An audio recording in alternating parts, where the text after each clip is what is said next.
آپ کو بتائیں کہ وفاقی وزیر فواد چودھری اس وقت میڈیا سے گفتگو کر رہے ہیں.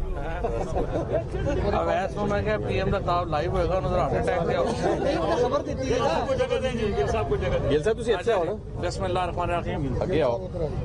سب سے پہلے تو آج کی جو ڈیولپمنٹس ہیں اس میں تھوڑا کچھ ظاہر ہے آپ کو صبح سے پتہ چل ہی رہا ہے. کچھ میں آپ کو بتا دوں. آج صبح جو میٹنگ ہوئی وزیر اعظم کی سیاسی کمیٹی کی, اس میں جو لائحہ عمل اب اگلا تیار کیا گیا ہے اس کے مطابق ہم نے 3 فیصلے کیے. سب سے پہلے تو یہ جو ایک بہت ہی میں سمجھتا ہوں کہ قابل اعتراض ڈاکیومنٹ یا کمیونیکیشن ایک غیر ملک سے پاکستان کو کی گئی, جس میں واضح طور کے اوپر حکومت بدلنے کی عندیہ اور دھمکی دی گئی.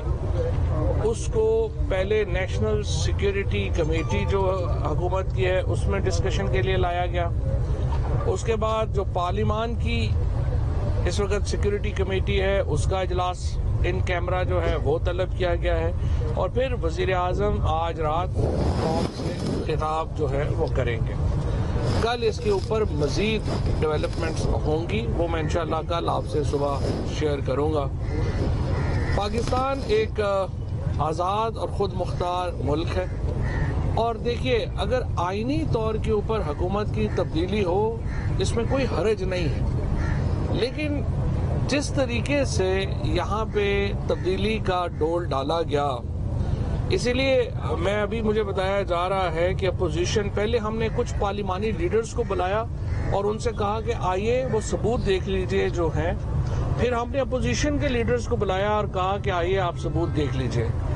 اب ان کا جو مسلسل بائیکاٹ ہے وہ اس نظریے کو تقویت دے رہا ہے کہ اپوزیشن کے کچھ سرکردہ رہنما اس سازش میں پوری طرح ملوث ہے, بیرونی طاقتوں سے ڈکٹیشن لے رہے ہیں, اور وزیر اعظم عمران خان کو ہٹائے جانا جو ہے وہ ایک بنیادی مقصد ہے اس سارے عمل کا. اگر یہ آرگینک ہوتی, اگر یہ پاکستان کے اندر سے یہ تحریک اٹھی ہوتی تو مجھے بتائیے کہ پھر کیا مسئلہ تھا اپوزیشن لیڈرز کا کہ وہ ان کیمرہ سیشنز میں شریک ہوتے اور وہ ثبوت اپنی آنکھوں سے دیکھتے. فیصلہ تو آپ تب کرتے ہیں نا کہ جب آپ کے سامنے ثبوت ہوں, ایویڈنس کے اوپر, شہادتوں کے اوپر آپ فیصلے کرتے ہیں. جب آپ شہادتیں دیکھنے سے ہی انکاری ہیں تو صرف ایک ہی کنکلوژن, ایک ہی جو نتیجہ ہے وہ اخذ کیا جا سکتا ہے, اور وہ یہ کہ یہ اپوزیشن لیڈر جو ہیں, یہ اپوزیشن ہے, یہ اس سازش میں پوری طرح ملوث ہے. اب یہاں میں آپ کو ایک ڈسٹنکشن ضرور کر دوں, یہ جو سازش ہے اس میں ساری اپوزیشن کے لوگ شامل نہیں ہیں. ہو سکتا ہے ہمارے بہت سارے ایم این ایز کو بھی یہ پتہ نہ. اسی لیے میں اپنے جو ممبران اسمبلی ہیں وہ تمام لوگ جو پی ٹی آئی سے ادھر گئے ہیں اس چکر میں کہ شاید یہ آرگینک تحریک ہے, اور وہ لوگ جو اس وقت حصہ, ان کو میں یہ کہنا چاہتا ہوں اپنے فیصلے کو ذرا ہولڈ کیجئے. آپ یہ جو میٹنگ ہو رہی ہے نیشنل سیکیورٹی کی, اس میں آئیں اور خود وہ ڈاکومنٹ دیکھیں جس کی بنیاد کے اوپر ہم یہ نتیجہ اخذ کرنے پر مجبور ہیں کہ وزیر اعظم عمران خان کو ہٹانے کی سازش ایک بین الاقوامی حکومت کی خواہش کے اوپر ترتیب دی گئی, اور اس میں سابق وزیر اعظم نواز شریف, جن کی ملاقاتیں ہندوستان کے لوگوں سے ڈھکی چھپی نہیں ہیں, اسرائیل کے ڈپلومیٹ سے ڈھکی چھپی نہیں ہے, اور یہ سازش ایک ایسی سازش ہے جس میں کہ کچھ پاکستان کے میڈیا کے سینئر لوگ بھی شامل ہیں. اور اس کا جو داغ بیل ہے وہ لندن میں ڈالی گئی, ہدایات جو ہیں وہ کہیں سے آئیں, لیکن نواز شریف کے اپارٹمنٹ سے یہ سازش جو ہے وہ شروع ہوئی اور یہاں پہ آ کے وہ ختم ہو رہی ہے. یہاں پہ میں یہ بھی واضح کر دوں کہ ہم واضح کر چکے ہیں عمران خان آخری گیند تک لڑنے والے کھلاڑی ہیں. قطعی طور کے اوپر نہ تو کوئی استعفیٰ ہم سے کسی کو توقع بھی ہے, نہ ہی ہمیں استعفیٰ دینے کی ضرورت بھی ہے. ہم انشاءاللہ تعالی آخری گیند تک یہ لڑائی لڑیں گے. یہ لڑائی عمران خان کی نہیں ہے، پاکستان کے عوام کی لڑائی ہے، پاکستان کی سوورینٹی کی لڑائی ہے، پاکستان کے ایک آزاد ملک ہونے کی لڑائی ہے۔ اور جب آزاد ملک ہوتے ہیں، آزاد خارجہ پالیسی ہوتی ہے، اس کی قیمتیں حکومت کو، ان لوگوں کو جو آزاد سٹینڈ لیتے ہیں، دینی پڑتی ہیں۔ پاکستان میں اس سے پہلے صرف ذوالفقار علی بھٹو کے دور میں ایک محدود وقت کے لیے پاکستان کی آزاد خارجہ پالیسی ہوئی تھی، اور اس کے بعد اب عمران خان کے دور میں یہ پالیسی جو ہے وہ آزاد ہوئی ہے۔ اور یہاں کے میر جعفر اور میر صادق اس وقت اس سازش میں مصروف ہیں جس سے ہندوستان کو غلام بنایا گیا تھا۔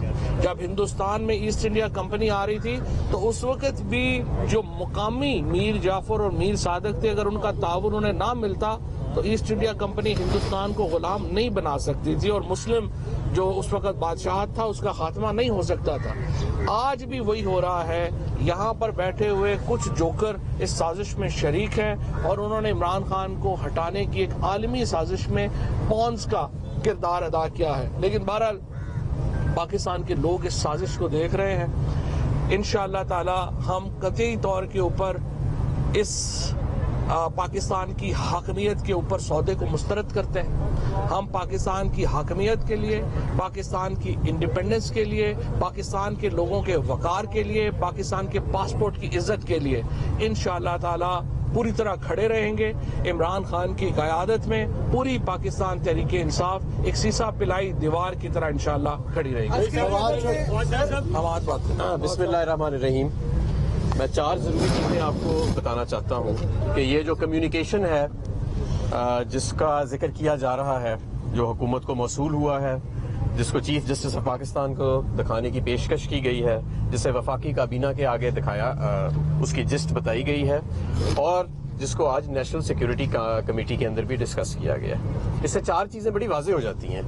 نمبر 1 تو یہ کہ پاکستان میں حکومت بدلنے کی کوشش کی گئی بیرونی قوت کی طرف سے، یہ واضح ہے یہ لیٹر پڑھنے کے بعد۔ نمبر 2 کہ جو طریقہ کار اس بیرونی قوت نے کہا کہ اپنایا جائے گا، وہی طریقہ جو ہے وہ بعد میں اپنانے کی کوشش کی گئی اور اپنایا گیا بھی ہے ابھی تک۔ حالانکہ ووٹ آف نو کانفیڈنس جو ہے اس کا اس کمیونیکیشن کے اندر ذکر تو ضرور ہے بار بار، لیکن اس وقت جب وہ لیٹر لکھا گیا تھا یا جب یہ ڈسکشن ہوئی تھی اس کمیونیکیشن کی، جب وہ جنریٹ ہوئی تو ووٹ آف نو کانفیڈنس جو تھا وہ بھی ٹیبل نہیں ہوا تھا۔ نمبر 3 وہ بیرونی قوت اس بات پہ بھی بڑی کانفیڈنٹ ہے کہ اگر پاکستان میں حکومت بدلتی ہے تو پاکستان کی فورن پالیسی تبدیل ہوئے گی، یعنی کہ ان کا اس فورن پالیسی کے اوپر ایک کنٹرول کا لیور واپس آ جائے گا۔ اس سے امپلیکیشن یہی نکلتی ہے، ظاہری بات ہے۔ نمبر 4 یہ بھی ایک امپلیکیشن نکلتی ہے اس لیٹر سے کہ وہ وزیر اعظم عمران خان کو ہی سمجھتے ہیں کہ پاکستان کی جو بھی فورن پالیسی ہے، جو میں سمجھتا ہوں کہ خود مختار فورن پالیسی بڑے عرصے بعد آئی ہے، اس کا ذمہ دار صرف عمران خان صاحب کو سمجھا جاتا ہے، اور وہ سمجھتے ہیں کہ اگر ایسا نہ کیا گیا کہ ووٹ آف نو کانفیڈنس کے ذریعے اگر حکومت کو نہیں ہٹایا جاتا تو پھر پاکستان جو ہے اس کے لیے مشکلات پیدا ہوئیں گی۔ میں سمجھتا ہوں کہ یہ پاکستان کے اندرونی معاملات کے اندر ایک بڑی مداخلت بھی ہے، اور رجیم چینج کرنے کی یہ کوشش بھی اسے کہا جا سکتا ہے۔ اور اگر آپ حالات کا اور وقت کا تسلسل دیکھیں تو یہ سارے جو اس کمیونیکیشن کے بعد واقعات انفولڈ ہوئے ہیں پاکستان میں سمجھتا ہوں کہ یہ پاکستان کی سیاسی تاریخ کے سیاہ ترین دنوں میں تاریخ میں رقم کیے جائیں گے۔ اور جس طرح فواد چودھری صاحب نے کہا کہ مقامی میر جعفر کبھی رجیم چیم انٹرنل کولیبوریٹرز کے بغیر نہیں آتا۔ مقامی میر جعفر، یہ ہو نہیں سکتا کہ وہ لوگ جو چند دن پہلے تک عمران خان کے ساتھ سیلفیاں کھچا رہے تھے، جو چند دن پہلے تک ان کے ساتھ بیٹھ کے ان کے قصیدے پڑھ رہے تھے، جو انہی کے ووٹوں پہ اسمبلی کے اندر پہنچے، وہ ان کے راتوں رات درجنوں کی تعداد سے ضمیر جاگ جائیں، تو یہ سارے تانے بانے ملتے ہیں۔ اور نہ یہ قوم اتنی بے وقوف ہے اور نہ یہ قوم اتنی بے غیرت ہے جتنا سمجھا جاتا تھا ان کو، یا کچھ لوگ سمجھتے ہیں۔ جو یہ سمجھتا ہے کہ یہ قوم جو ہے یہ اتنی کمزور ہے کہ وہ اس طرح بائی اسٹینڈر بن جائے گی، اور عمران خان کو 18 کروڑ عوام نے ووٹ دیے اور ایسے ہی کوئی دوسرا آ کے اس کے اوپر بیٹھ جائے گا، اس سے میری گزارش ہے کہ برصغیر کی